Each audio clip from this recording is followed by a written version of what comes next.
തിരുവമ്പാടിയിൽ വൈദ്യുതി കണക്ഷൻ വിച്ഛേദിച്ച സംഭവത്തിലാണ് ഇപ്പോൾ വലിയ പ്രതിഷേധമുയർന്നിരിക്കുന്നത്. അതിൽ വൃദ്ധരായ മാതാപിതാക്കൾ മാത്രമാണ് നിലവിൽ വീട്ടിലുള്ളത്. അതിൽ അവർ രോഗികളാണ്. പ്രത്യേകിച്ച് പിതാവ്, അദ്ദേഹം ഇന്നലെയും ഇന്നുമൊക്കെ സമരത്തിലാണ്. വീട്ടിലേക്ക് കയറിയിട്ട് കാര്യമില്ല എന്നുള്ളത് കൊണ്ട് വീട്ടിന് വെളിയിലുള്ള പ്രതിഷേധമാണ്. അദ്ദേഹം അല്പസമയം മുൻപ് തൻ്റെ അവസ്ഥ എന്താണ് എന്നത് 24-നോട് പറഞ്ഞു. അതൊന്ന് കേൾക്കാം. ആരോഗ്യമൊക്കെ മോശമാണ്. പ്രഷർ കുറഞ്ഞിട്ടില്ല. പ്രഷർ ഷുഗർ രണ്ടും ഒരേ മാതിരിയാണ്. അത് നേരത്തെ ഉള്ളതാണ്, ഇപ്പോൾ ഒന്ന് കൂടി ഇതുള്ളൂ. ഒരു കാര്യമില്ലല്ലോ, കറണ്ടില്ല, വെള്ളമില്ല, ഒന്നുമില്ല. ഞാൻ നേരത്തെ രോഗിയാണ്. ഞാൻ സ്ട്രോക്ക് വന്നൊരു വ്യക്തിയാണ്. 9 ഗുളിക കഴിക്കും ഡെയിലി, ചെവിൻ്റെ അടക്കം. ഇപ്പോൾ ചെവിയാണ് 40% ഒന്നുള്ളൂ. ശ്രീ റെജി ലൂക്കോസ്, ഇത് കേട്ടല്ലോ, ആ പിതാവിൻ്റെ അവസ്ഥയാണ്. ഇപ്പോൾ വൈദ്യുതി കണക്ഷൻ വിച്ഛേദിച്ചതിനെ തുടർന്ന് അദ്ദേഹത്തിന് മരുന്ന് കഴിക്കാൻ പറ്റുന്നൊരു സാഹചര്യം പോലുമില്ല. വീട്ടിനകത്തേക്ക് കയറിയിട്ട് കാര്യവുമില്ല, വെള്ളവുമില്ല, കറണ്ടുമില്ല. പിന്നെ എങ്ങനെയാണ് ആ വീട്ടിൽ കഴിയുന്നത്? പ്രത്യേകിച്ച് മരുന്ന് എന്നുള്ളത് വളരെ പ്രധാനപ്പെട്ട ഒരു പ്രശ്നവുമാണ്. ഇവിടെ ഒരു മനുഷ്യാവകാശ ലംഘനം എന്ന വിഷയമുണ്ടോ? താങ്കൾ അത് കാണുന്നുണ്ടോ അങ്ങനെ? അതിന് ഇപ്പൊ ചോദിച്ചതിനോട് ഉൾക്കൊണ്ടുകൊണ്ട് തന്നെ എനിക്ക് അത് വസ്തുത പറയാനുണ്ട്. ഈ ചർച്ചയ്ക്ക് തൊട്ട് മുമ്പ് തിരുവാമ്പാടി പോലീസ് സ്റ്റേഷനിലും തിരുവാമ്പാടി KSEB സബ്സ്റ്റേഷനിലും വിശദമായിട്ട് ഞാൻ ഫോൺ ചെയ്ത് കാര്യങ്ങളെല്ലാം മനസ്സിലാക്കി ബോധ്യപ്പെട്ട ഒരാളാണ്. ആ നാട്ടിലെ ഒരാളെയും ഞാൻ നേരിട്ട് വിളിച്ചിരുന്നു, സംസാരിച്ചിരുന്നു. അതിലൊന്ന് ബോധ്യമായ വസ്തുത പറയാം. ഇവിടെ യൂണിനാഥ പറഞ്ഞതിനകത്ത് 90% വസ്തുതാപരമായ കാര്യങ്ങളാണ്. ഒന്ന്, ഇവര് ഇത് ആദ്യമായിട്ടല്ല ഇതുപോലത്തെ പ്രശ്നം ഉണ്ടാക്കുന്നത്. ഇവർ സ്ഥിരമായിട്ട് വൈദ്യുതി ബില്ല് ഡ്യൂ ആയാൽ വിച്ഛേദിക്കാൻ ചെല്ലുന്ന ആ ജോലിക്കാർ വിച്ഛേദിക്കാൻ ചെല്ലുന്ന അവരുടെ സ്വന്തം തീരുമാനപ്രകാരമല്ല, അത് ഇലക്ട്രിസിറ്റി ഡിപ്പാർട്ട്മെന്റിന്റെ റൂൾ പ്രകാരമാണ്. 2-3 തവണ വാണിംഗ് കൊടുത്തിട്ടാണ് എല്ലായിടത്തും. ഇപ്പൊ നമ്മുടെയൊക്കെ വീട്ടിൽ വരാറുണ്ട്. നമ്മൾ മറന്നു പോകുമ്പോൾ എത്ര മാന്യമായിട്ടവരെന്ന് പറയും, നമ്മൾ അടയ്ക്കാൻ ബാധ്യസ്ഥരാ. ഇതിനു മുമ്പ് ഇങ്ങനെ ഉണ്ടായിട്ടുമുണ്ട്. ഇതിനു മുമ്പ് ഈ ഭീഷണിയും ഇതുപോലെ തന്നെ ഈ തോന്നിവാസങ്ങൾ നടന്നപ്പോൾ ഈ തിരുവമ്പാടി പോലീസ് സ്റ്റേഷനിൽ തങ്ങൾക്ക് പോലീസ് സംരക്ഷണം വേണമെന്ന് പറഞ്ഞ ഉദ്യോഗസ്ഥന്മാര് ഇതിനു മുമ്പ് പരാതി കൊടുത്തിട്ടുണ്ട്. ഇത് ആദ്യത്തെ സംഭവമൊന്നുമല്ല. കണക്ഷൻ വിച്ഛേദിക്കാനായിട്ടുള്ള മുന്നറിയിപ്പ് പലതവണ കൊടുത്തിട്ടും അത് വിച്ഛേദിക്കാൻ വീട്ടിൽ ചെന്നപ്പോൾ അവരെ ഭീഷണിപ്പെടുത്തി കയ്യേറ്റം ചെയ്ത് ആ പാവപ്പെട്ട ഉദ്യോഗസ്ഥരെ തിരിച്ചുവിടുമായിരുന്നു. അതിനുശേഷമാണ് അവർ മേലുദ്യോഗസ്ഥന്മാരുടെ വിവരം പറഞ്ഞു. അവർക്ക് പറയാൻ ബാധ്യസ്ഥരാ അവര്. കാരണം ആ ഉദ്യോഗസ്ഥന്മാരുടെ ജീവന്റെ സംരക്ഷണം പാലിക്കേണ്ട ഉത്തരവാദിത്തം അതിന്റെ മേലുദ്യോഗസ്ഥന്മാർക്കുണ്ട് 100%. അത് ആരായാലും മനുഷ്യാവകാശമുണ്ട്. അവർ വെളിയിൽ നിന്നും പോസ്റ്റേക്ക് കയറിയാണ് കട്ട് ചെയ്തത്. അവർ പൈസ ബില്ല് അടച്ച ഉടനെ തന്നെ കാലതാമസമില്ലാണ്ട് അവർ റീകണക്ഷൻ കൊടുക്കുകയും ചെയ്തു. അത് കിട്ടിയതിന് ശേഷം പിറ്റേന്ന് രാവിലെ ഈ എംപ്ലോയീസിന്റെ എല്ലാം ഒരു മീറ്റ് ഉണ്ട് എല്ലാ ദിവസവും രാവിലെ. ആ മീറ്റിംഗ് നടന്നുകൊണ്ടിരിക്കുമ്പോൾ അവിടുത്തെ ഒരു ഉദ്യോഗസ്ഥന് മേൽ മാലിന്യം നിറഞ്ഞ വെള്ളം ആ ചെറുപ്പക്കാരൻ ഒഴിക്കുകയാണ്. അയാളെ പിന്നെ നിയമപരമായിട്ടുള്ള നടപടി സ്വീകരിക്കണ്ടേ? അതിനകത്തൊരു മനുഷ്യാവകാശ ലംഘനമില്ലേ? അല്ല, തീർച്ചയായും ഉണ്ട്. ഞാൻ പറഞ്ഞല്ലോ, അതിനെയൊന്നും നമ്മൾ ന്യായീകരിക്കുന്നില്ല. അല്ലല്ല റെജി ലൂക്കോസ്, എന്റെ ചോദ്യം ഇത്രയേ ഉള്ളൂ. അതിന് ഈ വൈദ്യുതി കണക്ഷൻ വിച്ഛേദിക്കുന്നത് എന്ത് ന്യായമാണ് എന്ന ചോദ്യമാണ് ഞാൻ ഉന്നയിക്കുന്നത്. ബാക്കിയൊക്കെ നിയമപരമായി നീങ്ങേണ്ടതാണ്. അക്രമം നടത്തിയിട്ടുണ്ടെങ്കിൽ അതിൽ നമ്മുടെ നാട്ടിൽ നിയമ സംവിധാനമുണ്ടല്ലോ, അതൊക്കെ ചെയ്തുകൊള്ളൂ. പക്ഷേ ഈ വൈദ്യുതി കണക്ഷൻ വിച്ഛേദിക്കുന്നത് എന്ത് ന്യായമാണ്? അതിന് മറുപടി ഉണ്ടോ? അതിന് മറുപടി ഉണ്ട്. അനുജ, വസ്തുത ജനങ്ങൾ കേൾക്കണ്ടേ? ഇപ്പൊ ഇവിടെ വന്നിരിക്കുന്നത് എന്ത് വിഷയം എവിടെ നിന്നുണ്ടായാലും അത് നേരെ ഗവൺമെന്റിലേക്ക് ഡയറക്ട് ചെയ്താൽ അതിനകത്തൊരു പൊളിറ്റിക്കൽ ഇമ്പാക്ട് ഉണ്ടാവുന്ന പ്രതീക്ഷയിലാണ് നടന്നത്. ഈ അജ്മലാണെന്ന് തോന്നുന്നു ഈ സഹോദരങ്ങളിൽ ഒരാൾ യൂത്ത് കോൺഗ്രസിന്റെ അവിടുത്തെ ഭാരവാഹിയാണ്. ഇപ്പോഴും കോൺഗ്രസിന്റെ തിരുവമ്പാടി മുൻ പ്രസിഡന്റ് അല്ലല്ല, ഇത് കേൾക്കൂ. അയാളുടെ രാഷ്ട്രീയമല്ല ഞാനിവിടെ പറയുന്നത്. ഇത് എങ്ങനെ മാനിപ്പുലേറ്റ് ചെയ്തു, അല്ലെ എങ്ങനെ ക്രിയേറ്റ് ചെയ്തു, ഇത് വാർത്തകളിൽ കൊണ്ടുവന്നുള്ളതിന്റെ പിന്നാമ്പുറം ഈ ജനം ഒന്ന് മനസ്സിലാക്കണം. രണ്ടാമത്തെ കാര്യം, KSEB കുറിച്ച് ഒരു വാക്ക് പറയാൻ അനുവദിക്കണ്ടേ? നമ്മളെല്ലാം അവരുടെ ഈ വെളിച്ചത്തിന്റെ പ്രകാശത്തിൽ നമ്മൾ ജീവിക്കുന്നവരാ. സ്വാഭാവികമായിട്ട് നമുക്കൊക്കെ അസ്വസ്ഥത ഉണ്ടാവും. കറണ്ട് പോയി കഴിഞ്ഞാൽ നമ്മൾ വിളിക്കാറുണ്ട്. അവർ മറുപടി പറയും.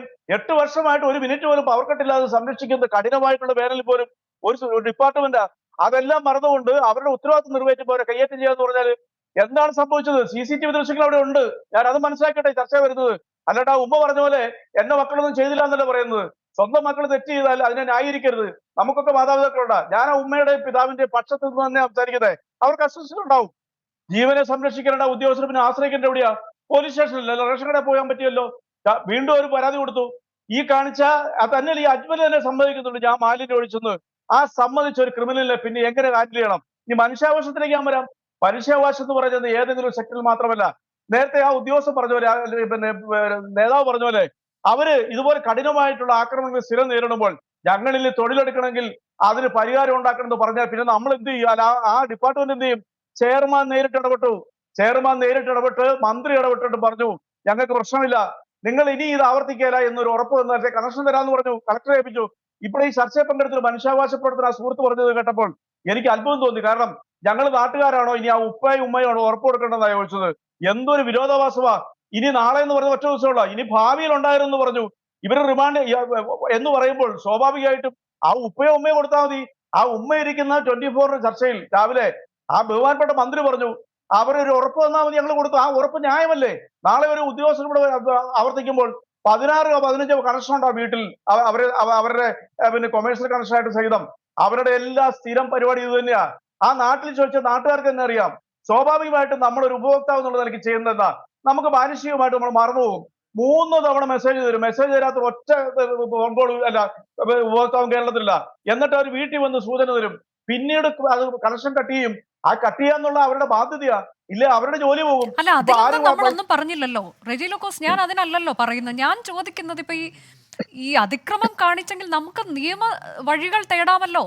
അതിലൊന്നും വിശ്വാസമില്ലേ? അതുകൊണ്ടാണോ തൊഴിലാളികൾ പറയുന്നത് ഇല്ല അതിലൊന്നും പോയിട്ട് കാര്യമില്ല, ഞങ്ങൾക്കല്ലാത്ത നടപടി വേണമെന്ന് തൊഴിലാളി സംഘടനകൾ വാശി പിടിച്ചെങ്കിൽ അതിന് കാരണം എന്തായിരിക്കാം? നിയമ സംവിധാനത്തിലൂടെ പോയിട്ട് കാര്യമില്ല എന്ന് അവർക്ക് തോന്നിയത് കൊണ്ടാണോ? അവിടെയാണ് ഈ കൺഫ്യൂഷൻ ക്രിയേറ്റ് എന്ന് പറഞ്ഞാല്, ഈ പറയുന്ന മനുഷ്യാവകാശം ഈ ജോലിക്കാർക്കില്ലേ? അത് തന്നെയുമല്ല അവരുടെ അതിനാണല്ലോ നമ്മൾ നിയമവഴി തേടേണ്ടത്. ആ നിയമവഴി എന്തുകൊണ്ട് ഈ സഹോദരങ്ങൾക്ക് നേടിക്കൂടാ? അവർക്കും അറിയത്തില്ല, അവർക്കും ഇവിടുത്തെ നിയമങ്ങൾ അറിയില്ല. ഞങ്ങൾക്ക് ഇങ്ങനെ വിശ്വസിച്ചു അകാരണമായിട്ട് എന്തുകൊണ്ട് എന്നുള്ളത് അവർക്ക് പരാതി കൊടുക്കാമല്ലോ. അവരത് കൊടുക്കാണ്ട് ഈ ഉദ്യോഗസ്ഥന്മാരുടെ ദേഹത്ത് നിന്ന് റീകണക്ഷൻ കൊടുത്തതിന് ശേഷം ചെന്ന് മാലിന്യങ്ങൾ നമ്മുടെ ദേഹത്ത് മാലിന്യങ്ങൾ നമ്മൾ സമ്മതിക്കും. മനുഷ്യാവകാശം മാത്രം നോക്കിയിട്ട് കാര്യമുണ്ടോ? അപ്പോൾ അവരുടെ മനുഷ്യാവകാശത്തെ ലംഘിക്കുന്നതിന് പ്രശ്നമില്ല. നടത്തിയത് ആരാണ് റെജി ലൂക്കോസ്? 2 സഹോദരങ്ങളാണ്. ഇപ്പൊ ഈ പറയുന്ന അജ്മലും ഷെഹദാദും 2 പേര് സഹോദരന്മാരാണ്. അതിൽ ഈ മാതാപിതാക്കൾ എന്ത് പിഴച്ചു? മാതാപിതാക്കൾ നിരപരാധികളാണ്. ഞാനത് അംഗീകരിച്ചോണ്ട് ചോദിക്കട്ടെ, ഈ മാതാപിതാക്കളെ സംബന്ധിച്ചോളം ഇങ്ങനെ സ്ഥിരമായിട്ട് തങ്ങളുടെ വീട്ടിൽ വന്ന ഉദ്യോഗസ്ഥന്മാരെ മക്കളെ ഭീഷണിപ്പെടുത്തുമ്പോൾ അതവരെ നേർവഴിക്ക് കൊണ്ടിരുന്ന മാതാപിതാക്കളുടെ ചുമതലയല്ലേ? ഞാൻ ആ ഉപ്പയുടെ ഉമ്മയുടെ വികാരത്തെ പിന്നെ എഴുത്തി കാണിക്കാൻ ശ്രമിക്കുന്നില്ല. കാരണം അവരുടെ വിഷമം അവർ പറയുവാണ്. പക്ഷെ അവർക്കൊരു ഉത്തരവാദിത്തമുണ്ട്. തന്നെയുമല്ല, ആ ഉദ്യോഗസ്ഥന്മാർ അവിടെ ചെന്നിട്ട് സമ്മതിക്കാത്തതിന്റെ പേരിൽ അവരെ ഉപദ്രവിച്ചതിന്റെ പേരിലാണല്ലോ അവര് 2 ദിവസം കഴിഞ്ഞ് അവർ പുറത്ത് പോസ്റ്റേന്ന് കട്ട് ചെയ്ത്, കേരളത്തിൽ എവിടെയെങ്കിലും പോസ്റ്റേന്ന് കട്ട് ചെയ്ത് നിങ്ങൾ കേട്ടിട്ടുണ്ടോ? അവർക്ക് അവരുടെ ജോലി അവർ നിർമ്മിക്കുന്ന തടസ്സം എന്തുകൊണ്ടല്ലേ? സ്വാഭാവികമല്ലേ? എന്തുകൊണ്ട് ഈ സഹോദരങ്ങൾക്ക് ഞങ്ങളുടെ ഭാഗത്തുനിന്ന് ഒരു വീഴ്ചയില്ല, ഞങ്ങൾ ഡ്യൂ വരുത്തിയിട്ടില്ല, എന്തുകൊണ്ട് നടപടി സ്വീകരിച്ചത്? നിയമപരമായിട്ട് അവർക്കും പോകാമല്ലേ? ഈ നിയമം എന്ന് പറയുന്നത് ഏതെങ്കിലും ഒരു വ്യക്തിക്കോ അല്ലെങ്കിൽ ഒരു ഡിപ്പാർട്ട്മെന്റിന് മാത്രം ബാധകമാണോ?